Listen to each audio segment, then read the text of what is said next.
C'est parti, on va commencer avec l'eau. 322 g d'eau.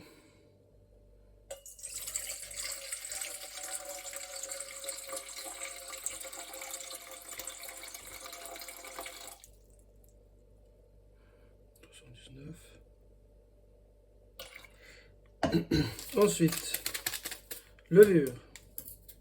Je prends la levure sèche parce que c'est beaucoup plus facile d'en avoir tout le temps avec soi. La levure, je vais mettre, ça dépend de la température et tout, ici 1,17 g. Je vais faire une montée au frigo. Et je préfère avoir un petit peu moins de levure et puis augmenter la température de levage à 30 degrés s'il faut. Plutôt que d'avoir trop de levure parce que c'est dur de juste un petit peu la baisser. 1,10 ça ira. J'enchaîne avec le sel. Ici je mets 8,7 g de sel.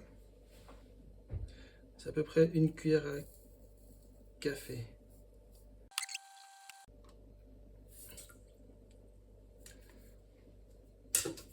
Et directement aussi l'huile d'olive. Je vais mettre 9 g.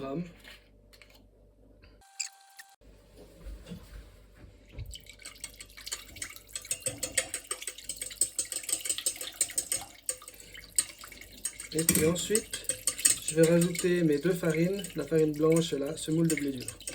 Je pense que c'est aussi possible de faire qu'avec la farine blanche, ça ne devrait pas poser de problème. Alors, je remets à 0,92 g de semoule, 368 de farine blanche.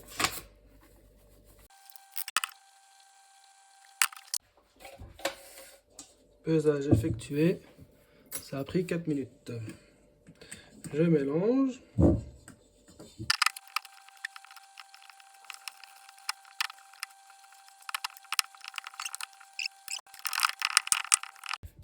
Ok, je laisse comme ça maintenant 20 minutes et puis ce qu'on va faire après c'est en rabat. C'est-à-dire que je vais juste la retourner après. Mais en attendant, il y a un réseau de gluten qui va commencer à se former. Et voilà, on va faire le rabat. Alors ici, moi je vais utiliser une corne. Et un petit peu les mains.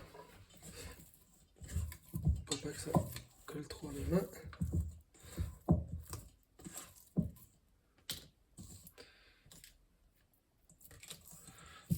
On peut aussi mettre de l'huile d'olive sur ses mains. Donc là, je prends d'un côté et je rabats sur le dessus. Ici dedans,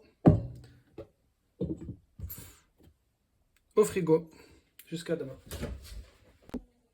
On est le lendemain, et puis maintenant, ce que je vais faire, donc la pâte, on voit qu'elle a pas mal gonflé. J'aurais préféré un peu moins, mais c'est dur d'avoir une température constante dans le frigo. Je vais prendre cette pâte que je vais disposer dans cette plaque. Alors j'huile. Donc je prends la petite spatule ici. Voilà, alors. De ne pas vouloir se décoller, des fois on peut huiler le bol pour qu'elle se décolle plus, mais c'est pas en général forcément nécessaire.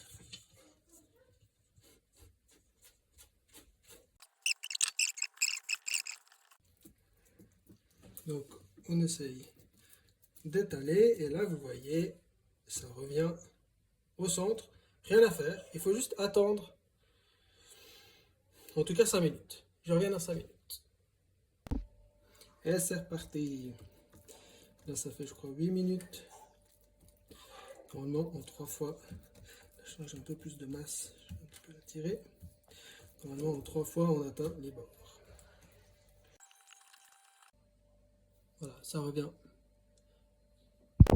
Et voilà, je pense la dernière fois. Et là, je vais couvrir pour que ça ne sèche pas d'ici à ce qu'on cuise.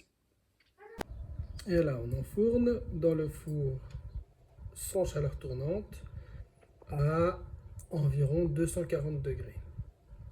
On va regarder ce que ça donne actuellement. Et là, on voit que c'est pas encore coloré dessus. Donc là, on laisse encore un petit moment. Mais c'est... Voilà, et là on voit qu'il y a une jolie petite coloration qui commence à venir au-dessus. Et là, ça devrait être suffisant. Donc on va la sortir.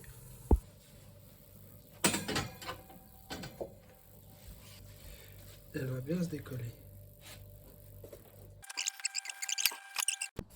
Bon, alors je suis un petit peu pressé aujourd'hui, ce qui veut dire que je vais mettre un peu plus tôt que prévu mon garnissage.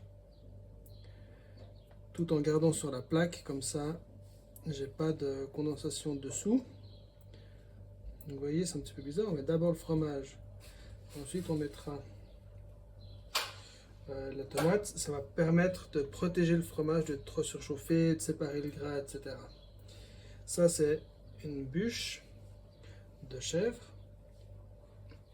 Mais une bûche, vous allez voir, ça fait pas tant que ça. Là, j'ai fait vraiment des toutes petites lamelles. Je devrais juste réussir à couvrir toute la surface.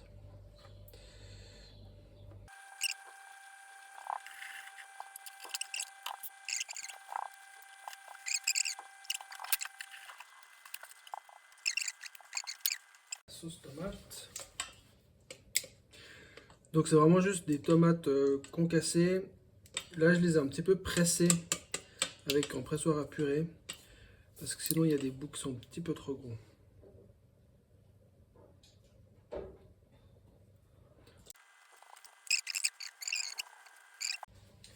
Puis ici, moi, ce que je mets un petit peu spécial, j'aime bien ça.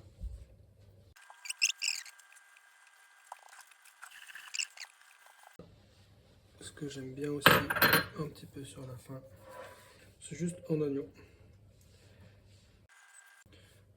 D'habitude, je fais ça dans le plat, mais pour gagner un peu de temps, je la fais en dehors du plat. Maintenant, il faut que je mette ça dans le plat. Le truc, c'est que c'est encore bien chaud.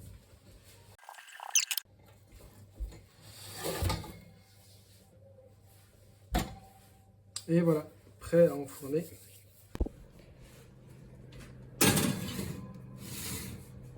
Dans le four de 140 degrés, 10 minutes. On va regarder ce que ça donne.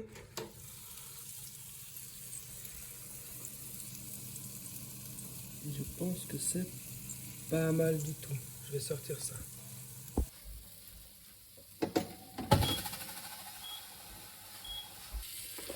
Si le premier démoulage n'était pas facile, celui-ci devrait l'être.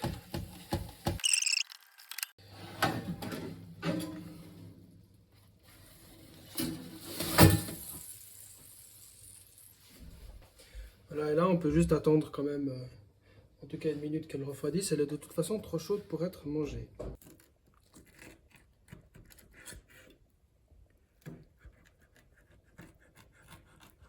Et là on sent que ça croustille dessous.